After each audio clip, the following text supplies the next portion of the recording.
Hello, world. I am Kelly, and this is Uncorked History. And I'm thrilled to have Jamie back with us this week. So, hello, Jamie. You're, I hope, recovered from strep throat and whatever else you had going on.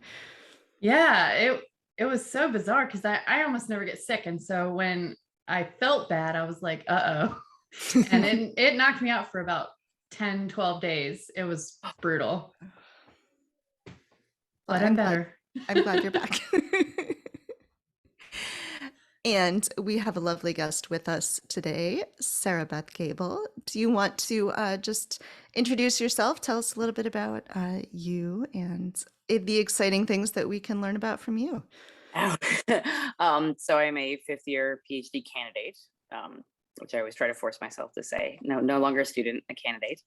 I'm at Brandeis. I grew up in Massachusetts, left for about 10 years, and then came back to go to grad school. And I am writing my dissertation right now. And writing is doing so much work there. On the committees of correspondence, inspection, and safety in Massachusetts during the American Revolution. And I am looking at them as kind of agents of social control and political repression, and as really the people who kind of like forced the revolutionary process along on the ground. So I'm very much like a revolution and history from below kind of person. Excellent. All right. Well, why don't we start by talking about what we're drinking? Because that is always a fun time. So I don't know if Jamie is also drinking this, but I am drinking from 22 Pirates. Oh, you can't see that because I put, nope, you still can't see. Here, it's near me now. There, you can look at Jamie's. 22 Pirates red blend wine, which is pretty good. It's quite smooth. I like it. I'm not always a red drinker, but this one is a pretty good one, I think.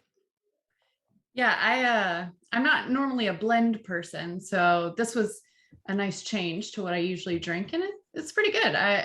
I was not expecting to like it, even though it's Pirates. But fun fact about the bottle, well, two fun facts. First is that the image that is part of the label is on my book cover.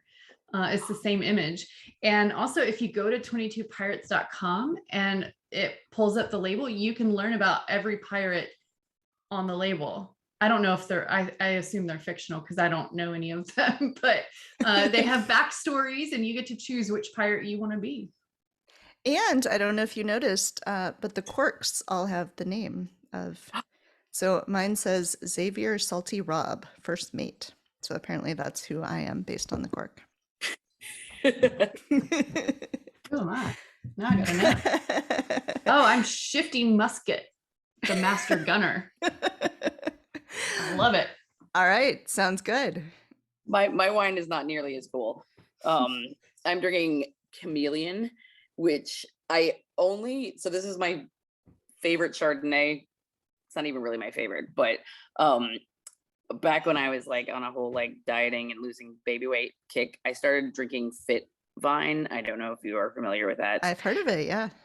It's like a diet wine. And, so I started drinking that because I wasn't going to give up my wine.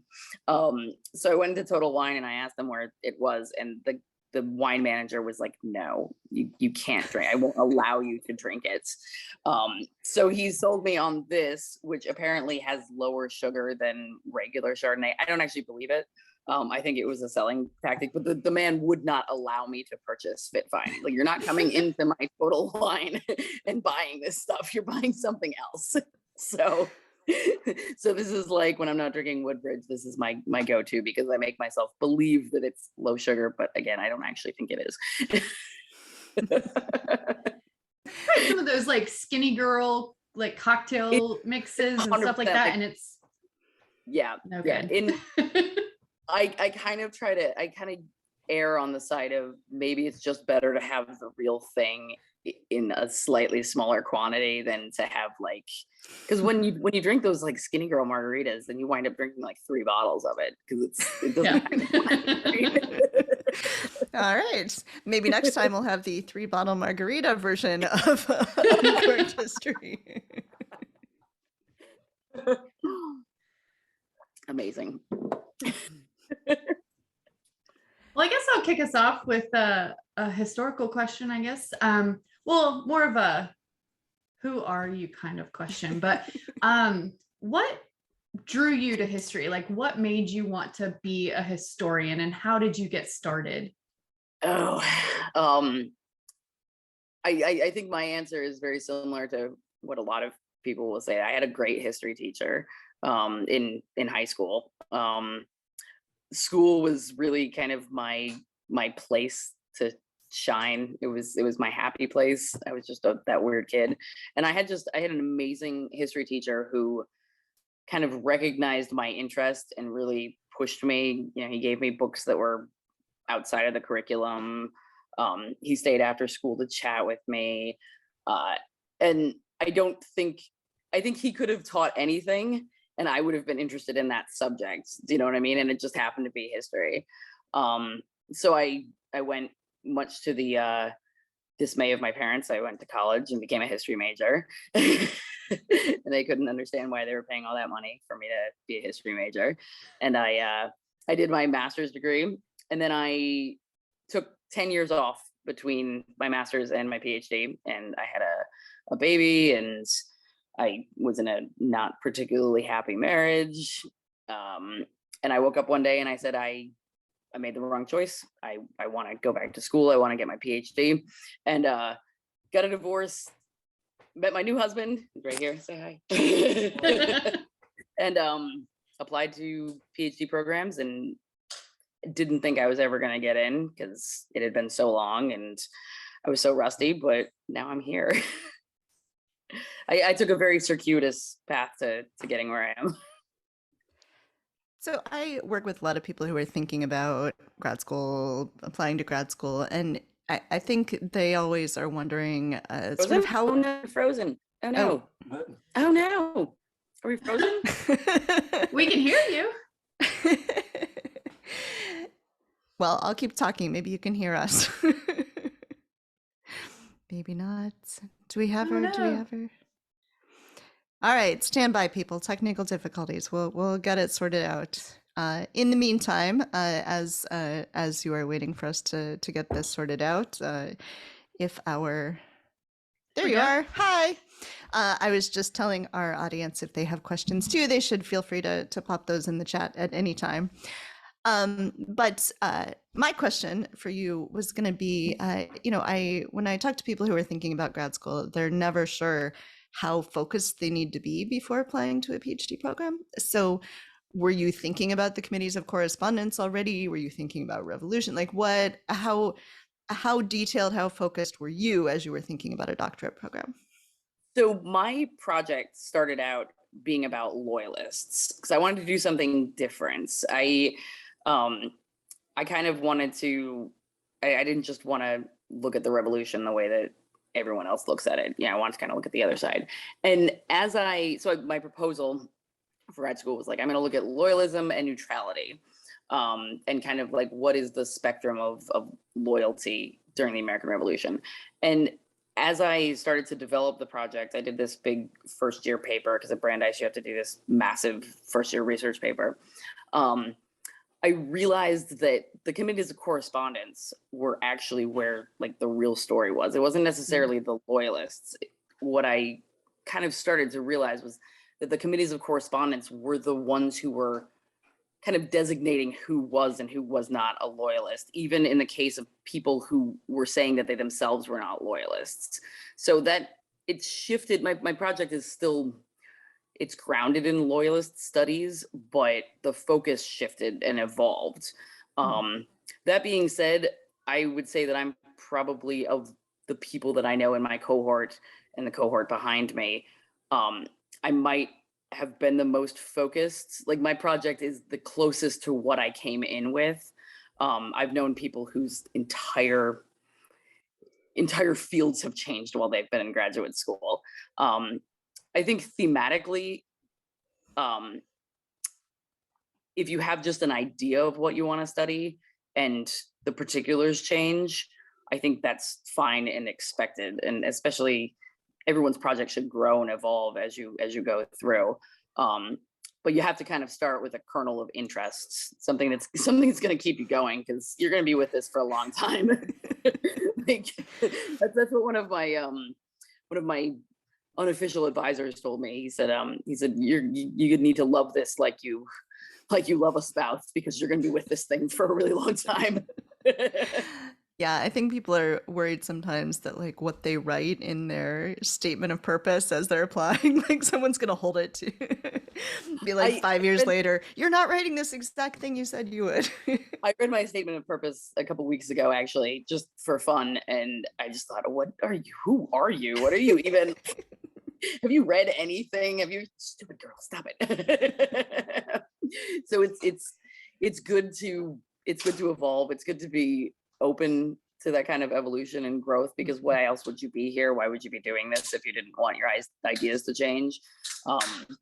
But I'll also say that I know at least 2 people whose entire projects have changed just in the past couple of years because of COVID. They've had to, I know one person who scrapped their entire prospectus and had to redo an entire field of comps because they were not, because they were not able to proceed with the project that they wanted to. So I'd say evolution is a lot more permissible right now, because we're still experiencing this hellscape that we're all in. But yeah, redoing half of comps sounds like my nightmare, my very specific personal nightmare. Fun fact is that I dropped out of grad school right before comps so that I didn't have to do them. Comps was possibly the most stressful period of my entire life. I took them May 2020 on Zoom. We lost our childcare because nobody had childcare. My husband was working from home, and I was trying to cram in 15 minutes at a time between like taking care of my toddler, running into the other room to like read a review, go over practice questions. Yeah, it was hell. It was absolute hell. So I'm really glad I'm done with comps, and I'd probably say if someone said I had to do half of it over again, I'd say no thanks. I'm going to be doing something else for the rest of my life. Yeah, I made the mistake of doing a terminal master's degree, which required comprehensive exams. And then I decided to enter the PhD program, which required comprehensive exams. So I was like, oh no. Fortunately, they were very different experiences, but it was still the same like stress level. It was jarring to have to do it twice. Oh yeah. And everyone kept telling me, they're not going to let you schedule it unless they know that you're going to pass. I didn't believe that. I mean, there was no comfort to me.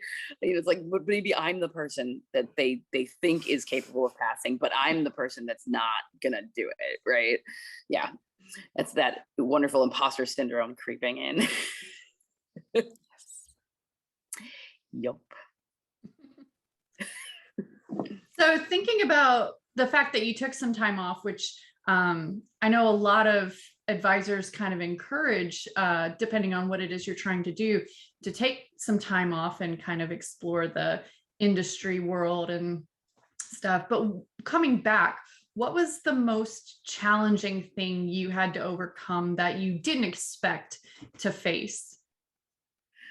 So I'd say, I worked a lot in my jobs that I had between my master's and my PhD, but I'd kind of forgotten how much academia permeates every single part of your life.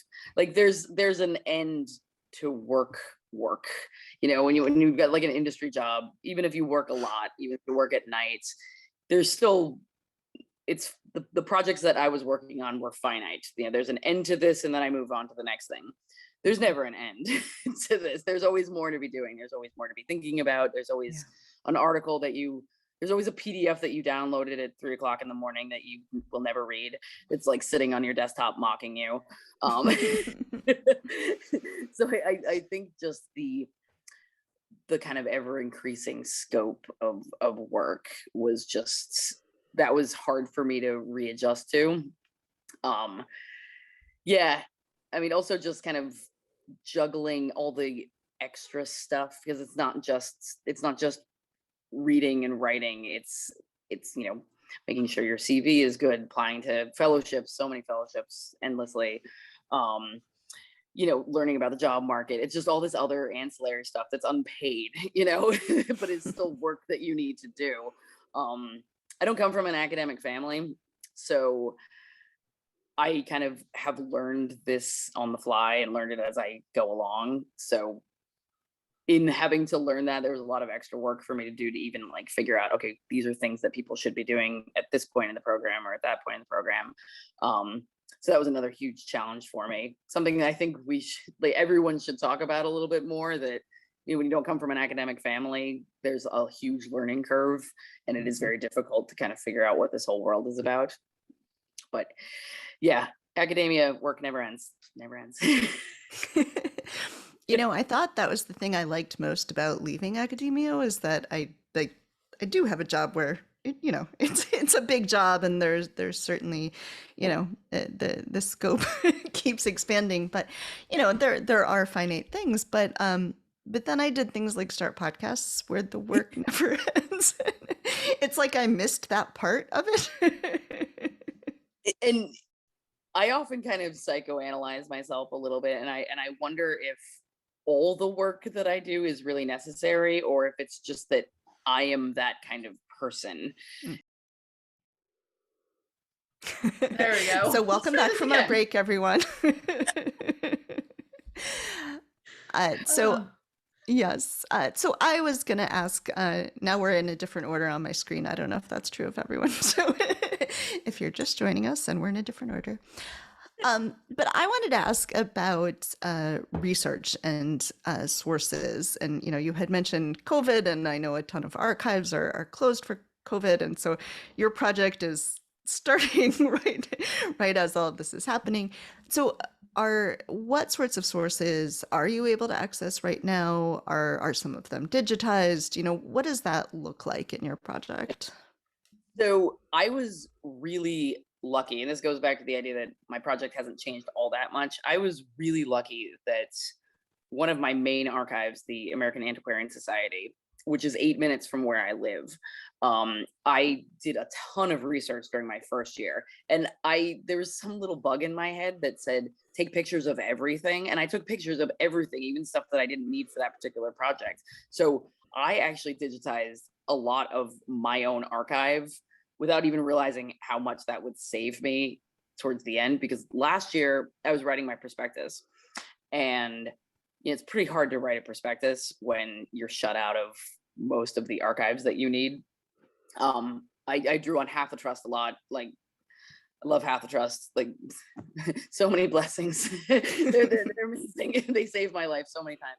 But I was able to draw from those images that I had taken, and kind of construct a speculative document out of the little bit that I had.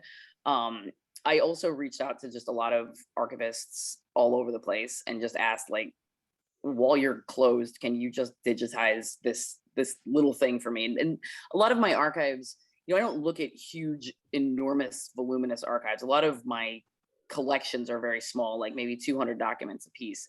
So they are easy to digitize. Mm-hmm. And I just appeal to the goodwill of archivists. And I actually got a lot of hits. The Clements Library in Michigan, they're amazing people. They have digitized like 3 collections for me, and that sustained me. I've been able to kind of cobble together enough to get me through, but I am really looking forward to actually getting back into an archive and holding paper again. I mean, it's hard on your eyes, like looking at this digitized stuff. And there's one particular collection, it's called the Loyalist Claims Commission records, which is this giant repository of petitions that exiled loyalists filed with the British government to get compensation for their confiscated property. They are digitized, but the quality is so bad. And I'm already not, I will fully admit, I'm not the greatest person at transcribing 18th century handwriting. It's like really hard, and I'm getting better at it, but it's not the easiest thing in the world. When the images themselves are fuzzy, that's a whole other layer. So basically my research has been cobbling together what I can, figuring out what I can, begging people for stuff when I can, and trying to delay the process as long as possible. So I'm producing enough for my department to see that I'm making progress, but giving myself enough time to actually go Yeah. into the actual archives. Are the archives reopening now? Have some of them started to? Yeah, so the American Antiquarian Society is available. They're only open by appointment, but you can do this thing with the archivists where they actually hold the camera, like the Zoom camera up over. And I haven't tried it because it just sounds so ridiculous. It just, I don't understand how someone can do that. But that's a constant frustration for me because they're 8 minutes away and there's still stuff I need to go into. The Massachusetts Historical Society, they're open by appointment, so I could go in there anytime I want to with advance notice. But I mean, the problem with our moment that we're living in right now is I don't take for granted that any of these places are going to be open. Even if they're open now, who knows? You know, Yeah. it's so hard to plan. So I've been planning research trips. Like I have a tentative research trip to New York City coming up in a couple months. My whole attitude is maybe that's going to happen. Maybe it won't. I don't know. All I can do is plan and hope. But it's a very turbulent time for researchers, and I'm all domestic. You know, I don't even have to go overseas. The person I was talking about who had to change their whole project, their project was in Europe, and now it's not because of this. You know, so Yeah. yeah, it's been very difficult and very stressful.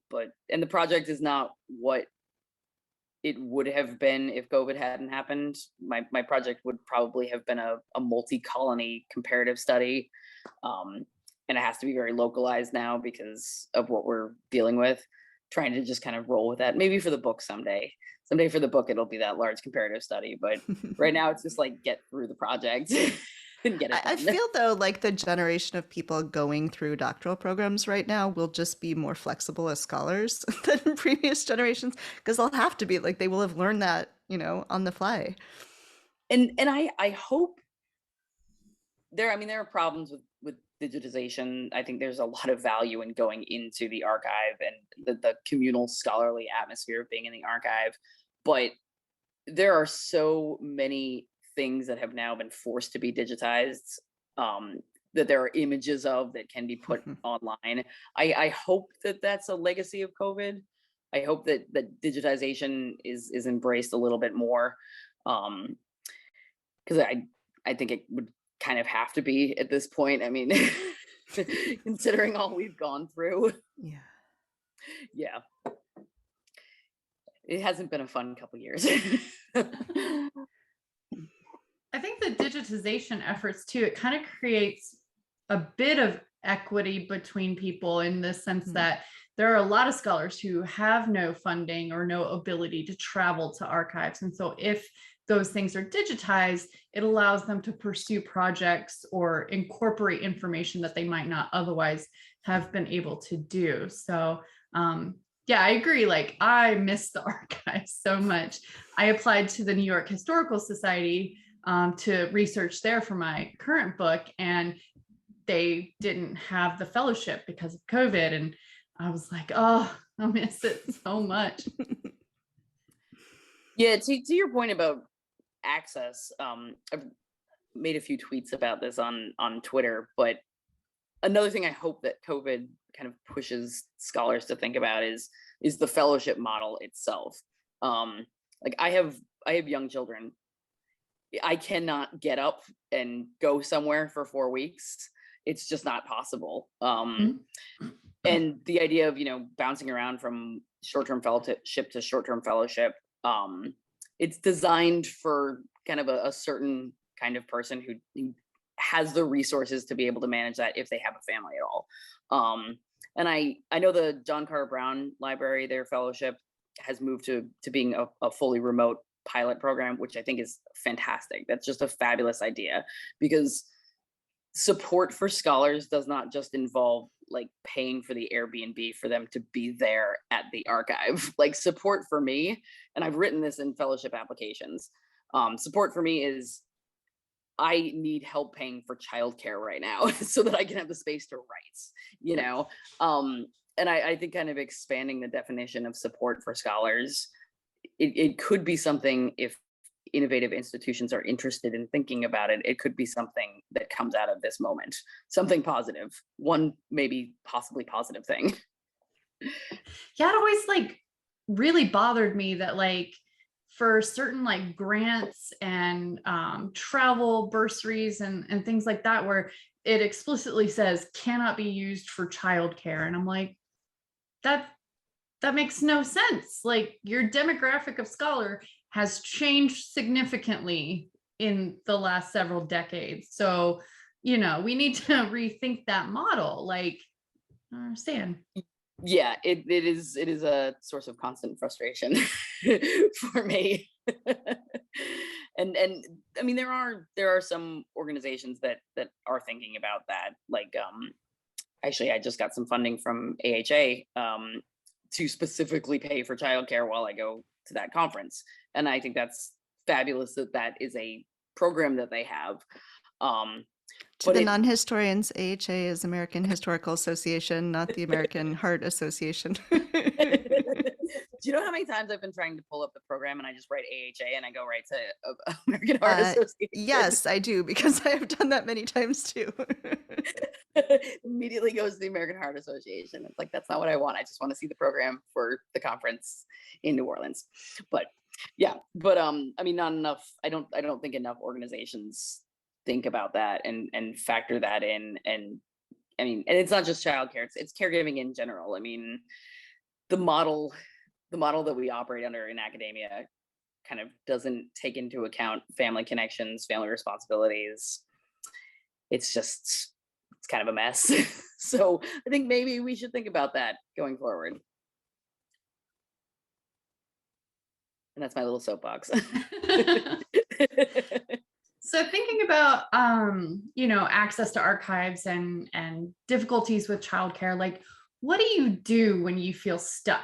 Like what motivates you to keep going, and sort of how do you try to work around those barriers? So I mean, I've had some really just dark moments in the past couple of years where I've just been feeling like I don't know how I'm going to get through this. And something that really has pushed me through so much is my oldest child, Sam, is 12, says that they want to call me Dr. Mommy someday. And it's a little thing, but it's so important to me because like they're so proud of me and they really want this for me.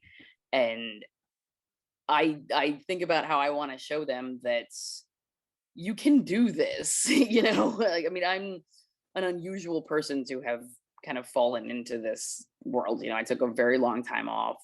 I was a stay-at-home mom for a couple of years. I worked in corporate America for several years. Then I came back to this, and I just want to show them that it's never too late to do this. And that's really, it keeps that fire going in me, because I really just want to show them like, this is possible. You can do it. And if you try really hard and you really, really want it, you can do it.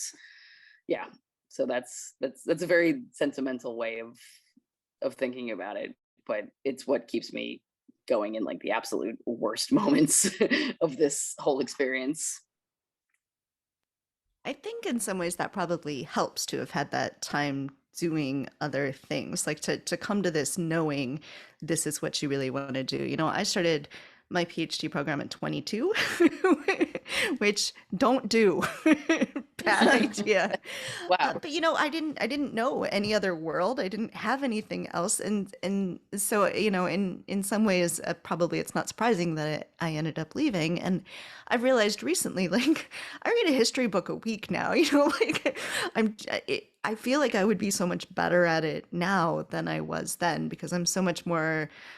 I think it's both kind of dedicated and confident, but also I think it's just like you have certain skills. You sort of figure out what's important when you're reading to take out of something. It's a very different mindset than being an undergrad. And so now that I'm 20 years out, it's a lot easier to see that than it was when I was just out of undergrad. I think for me, being out of it for so long, makes me realize that a lot of the stuff that people think is so important in academia is really not important. Like I always I always think when I'm at my most stressed out about, a chapter I'm trying to write or a presentation I need to do, I'll go to the grocery store and I'll look around and I'll realize no one cares. No one in this building cares about what I am dealing with crushing anxiety about, right? It's just a different world. And I also think I have the capacity to kind of push back against some of the more toxic behaviors in academia that are normalized, because I have been in places where that kind of stuff is not normal and it's not appropriate in the workplace, right? And I don't think I would have been that kind of person who's able to push back on things and who's able to keep that kind of perspective if I had gone straight from undergrad to a master's degree to a PhD. I'm a very different, not only a very different scholar, but I'm a very different person. And I think in this world, you have to be able to stand up for yourself. And I don't know what I would do without the ability to stand up for myself. And I don't think I would have had that at 22. So I wouldn't have taken as long. In a perfect world, I wouldn't have taken 10 years. I don't want to be 40 and not be done with my PhD. Don't do that, kids. Don't do that. But I think getting out of it for a little while and seeing that there's another world is really important, especially right now, because maybe you'll go into another world and you'll realize this isn't for you, and you might not want to come back to grad school. And in the current job market, maybe that's a good thing too, to like explore other things that might make you happy. For me, this is the only thing that ever really, really made me happy. So I couldn't imagine doing anything else. I wish I enjoyed something else that was a little more stable and had slightly better job prospects. But this was what I always wanted to do. But there are other things out there too. I think that people should take time and explore what they want out of their life and not just go straight through. Yeah, I made the mistake of going straight through from bachelor's to master's to PhD because, I came from kind of an impoverished background and didn't know what to do. And staying in school meant not paying my student loans. And so I entered the PhD program kind of flailing in a sense, not understanding the language of academia and not being able to stand up for myself because I didn't know that you could do that. So I think it's great to find yourself in a sense before you enter into a program that you're going to dedicate a significant chunk of your life to. Yeah, and finding yourself is a really important point, because your sense of self can be enveloped in all of this. It can just be sucked into, and even me having had experience outside of it, I mean, I still get into that crazy mindset where this is the only thing in the world that that anybody should care about. It does kind of suck you in, but I think finding something outside of academia to ground you is just, it's so vital and it's so important. And I think not having that is where people get into a lot of trouble, and that's where abusive situations can develop. That's where power dynamics can be abused.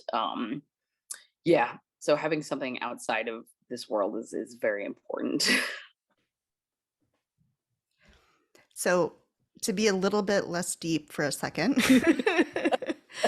I want to know a little bit more about the committees of correspondence, because I really don't know that much about it. So, in my mind, it's like that scene in Hamilton where Hamilton and Aaron Burr are like writing letters to each other, and it's like, hey, Dapper. So I assume that's not really what any of this is about. But can you tell us a little bit about what is the committees of correspondence and what are they doing at this moment in history? Right. So the committees of correspondence in almost every town in Massachusetts and in other colonies, but I'm just going to focus on Massachusetts because that's where I am, where my work lives. Every town has this committee, 5 to 7 men, who are either elected or appointed by the town selectmen. and they are basically charged with kind of enforcing the rules of the revolution. They're kind of given the authority to enforce the ban on consuming and selling British goods. They're kind of like setting prices for goods within towns to prevent against like price gouging. But for my purposes, they're also deciding basically of their own volition who is and who is not a loyalist. So what I look at is at the beginning of the war, at the beginning of the conflict, like 1773, 1774, the definition of a loyalist is pretty compact. It's pretty easy to define. You know, it's a colonial official, or it's someone who's an ardent supporter of the monarchy, or an ardent detractor of the Patriots. But as the war moves on, the definition of loyalism expands. And what I look at is that kind of later part of the war where the definition of a loyalist is just basically anyone who disagrees with the way that the committees are conducting their business. So what I see the committees as, they're kind of, I affectionately call them the Goon Squad. They're like dragging the revolution forward by squashing any dissent in their towns. Anyone who's speaking out against the revolutionary effort, anyone who's even just saying, whoa, hold on a minute, like, we are going to war with the best equipped army in the world. Maybe we should like think about this a little bit. People who are expressing caution, they're coming out against those people. They're putting them under house arrest. They're incarcerating them in a town jail. They're banishing them from town. They're confiscating their property. They're coming in the night as mobs of men, like with clubs. I have a couple wonderful narratives of these guys showing up at people's houses with clubs and sticks, and they're practicing revolution through intimidation. And what I hope is a different way of looking at it that I'm trying to do is a lot of scholars have kind of looked at them in a very positive way, like, oh, these are the people who've driven the revolution forward, and that's a good thing. I kind of look at the darker side of it, that the revolution is grounded in violence, in political violence, in suspicion, in intimidation, in carcerality. So I'm hopefully that is a more novel take and a more nuanced take to how other historians have looked at it. So they were obviously men. Was there any role for women? Were there women in their lives who were playing a role at all? So I'm desperately trying to find more women. Most of the women that I encounter are the wives of loyalists or quasi-loyalists who are targeted. There's actually one set of letters that I've been reading from a woman named Sarah Deering, who she's writing to her family in New York, and she's talking about how the committees of correspondence confiscated her mittens and her winter clothes, which is not necessarily, like, that's not the kind of confiscation that a lot of scholars look at. They look at whole property confiscation. They don't look at personal property confiscation, but the committees are just basically harassing this woman and saying, you know, you're a loyalist and I'm going to take your mittens. There's another woman, I think her name is Anne Greenleaf, who got so frustrated with the behavior of the Patriots in her town in Bolton that she just decided to become a spy and pass letters from Tories in one town to Tories in another town. And I'm desperate to find out more information about her, because her memorial in the Loyalist Claims Commission records is just, she's so bitchy. She's just like, I just got sick of this. But yeah, I mean, this is always the problem when writing about women. You know, the women who left letters behind were from a privileged literate class. The women who didn't leave letters behind are not from that class, and that's not necessarily the people that I want to look at. I want to look at the average middling class person.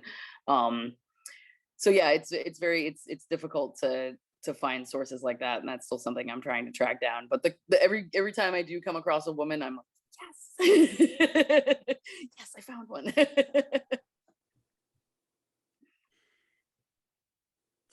So thinking about the expansion of the term loyalist and kind of identifying who is and isn't, do you see that affecting the kind of redistribution of wealth that occurs in New England? Or I'm sure it happens in other colonies as well, but just this that shift, do we need that expansion of the term to have that kind of redistribution? So one of the chapters of my dissertation is going to be looking at property confiscation. And I've started to kind of develop this way of thinking about property confiscation as a version of civil asset forfeiture. And I mean, this is probably one of the parts of my dissertation for which the fewest amount of sources exists. I have a lot of inventories that I can look at, but I don't have a lot of kind of qualitative information. But my working theory is that a lot of this expansion of the definition of loyalists is connected with property confiscation, particularly as Massachusetts is starting to lose tax revenue towards the later part of the war. Funding the war is becoming a problem. I do see an increase in the amount of loyalist property confiscations. So I'm trying to make the connection between the two of them, but I think I'm not an economist. And 2 years ago, if anyone had said you're going to have to like get into economist stuff, like I would have run the other way, but I know I have to because it is a huge part of the story. Numbers scare me. But it is a huge part of what the committees are doing at this point. And like I said before, with the mittens, they're not just confiscating whole estates, they're confiscating personal property as well. So I'm trying to make the connection between the kind of personal property that they're confiscating and what material connection that it has to the war effort. But yeah, I think it plays a huge role in property redistribution and wealth redistribution. If you need someone to make an Excel spreadsheet for you of like I have an absolutely enormous Excel spreadsheet because I'm obsessed with Excel. There's so many buzzy programs to use to like manage your archives, and I just have on spreadsheets. And I've started to use Scrivener a little bit to write and kind of transfer all that stuff, but I just every time I find a source, it just goes on that stupid spreadsheet, and and now it's just getting so big and so difficult to manage that I'm like, maybe this isn't the hack I thought it was. I thought this was going to be like my dissertation hack, but it's actually kind of not. But I'm so old school. I'm just don't give me Zotero. I don't need anything else. Just give me that Excel spreadsheet, and that's where my research will live. I love it. There were people talking on Twitter today about Excel spreadsheets and grading and like grading rubrics. And they were like, I don't know how to do a formula. And I was like, that's the only part of professoring I would be good at. Do you know how to do pivot tables though? I love pivot tables. You do? Okay, all right, okay. I adore pivot tables. So I used to work in finance many years ago.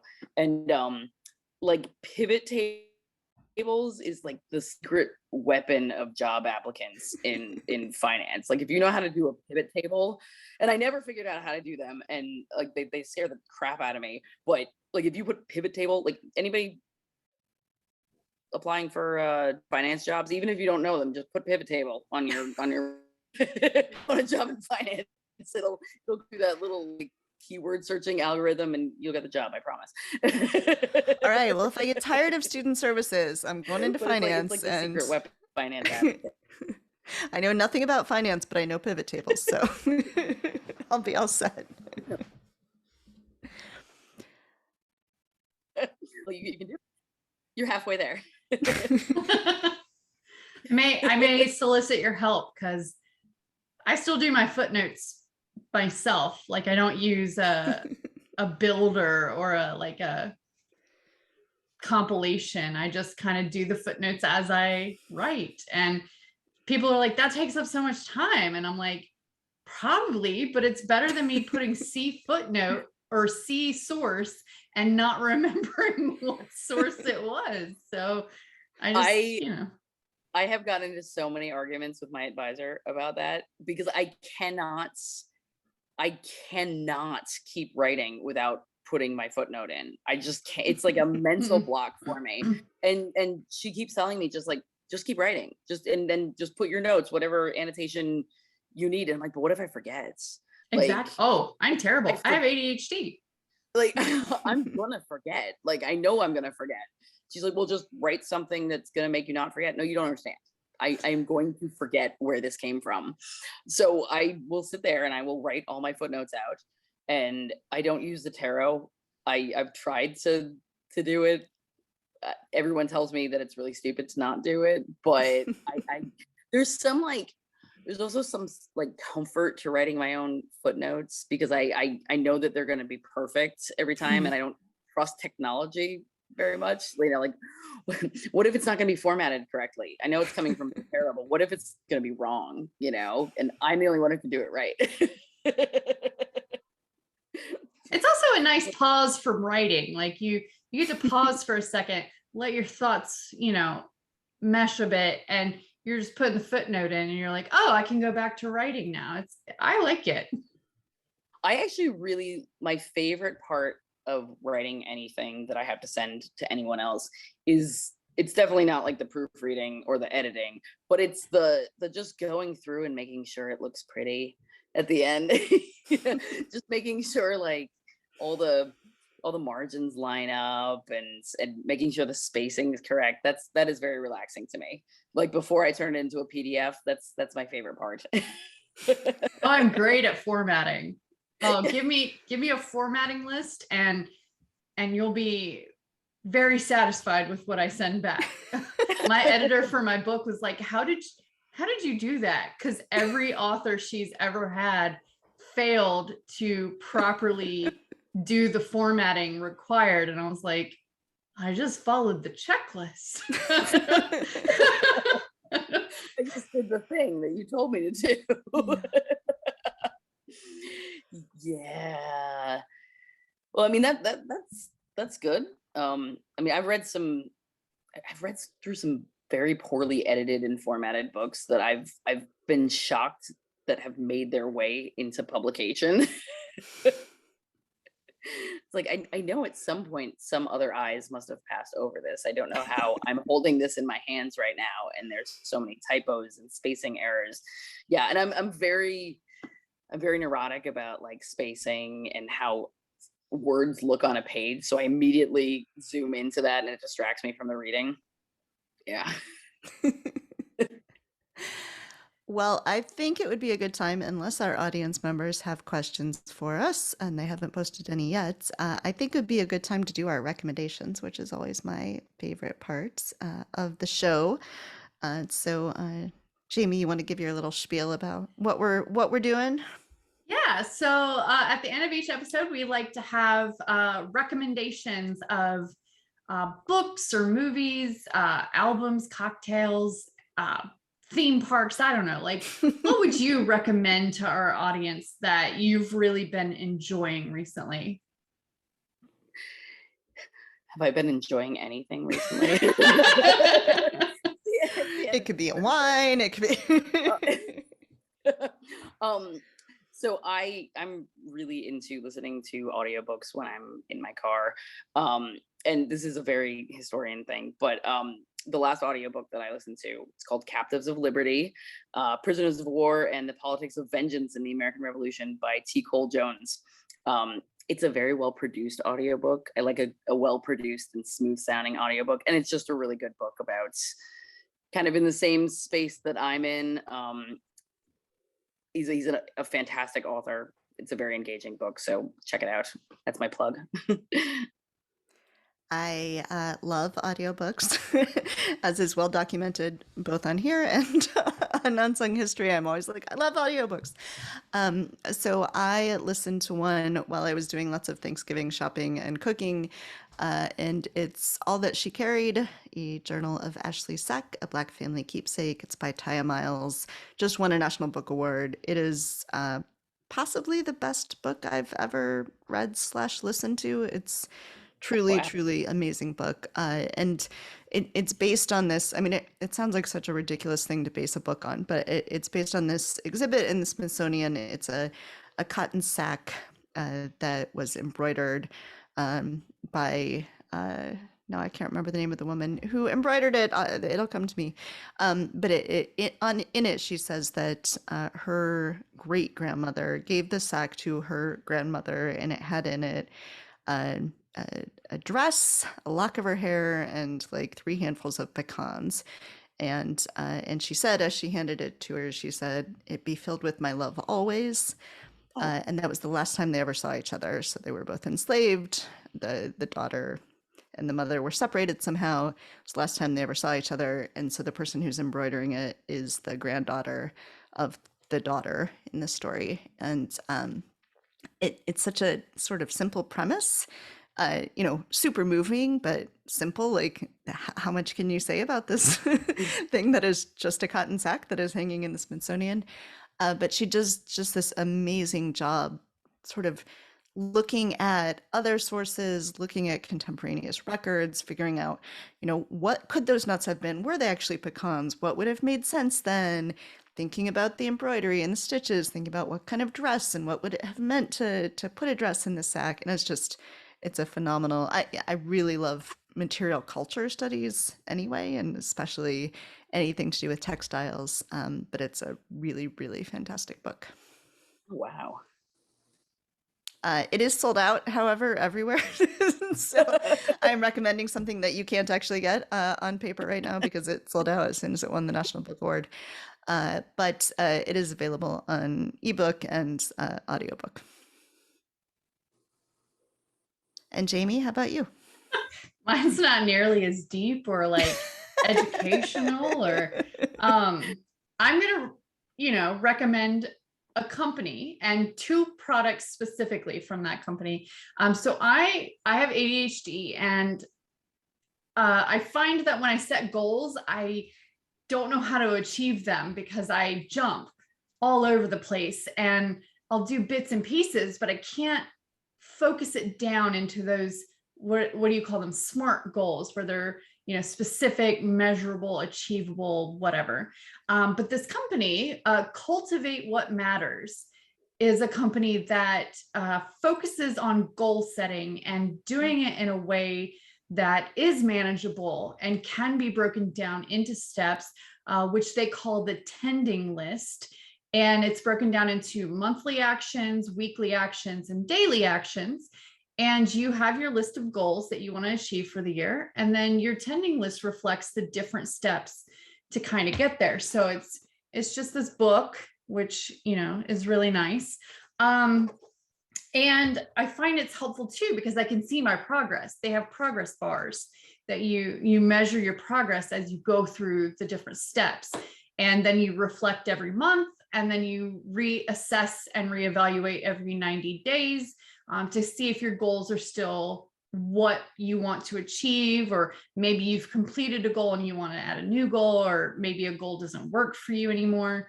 So they're called power sheets, and I highly recommend them if you need kind of that organization for goal setting. And while you're working on your power sheets, you should burn their candle. It smells fantastic. I don't know what it's supposed to be. It's 100% soy, hand poured in North Carolina.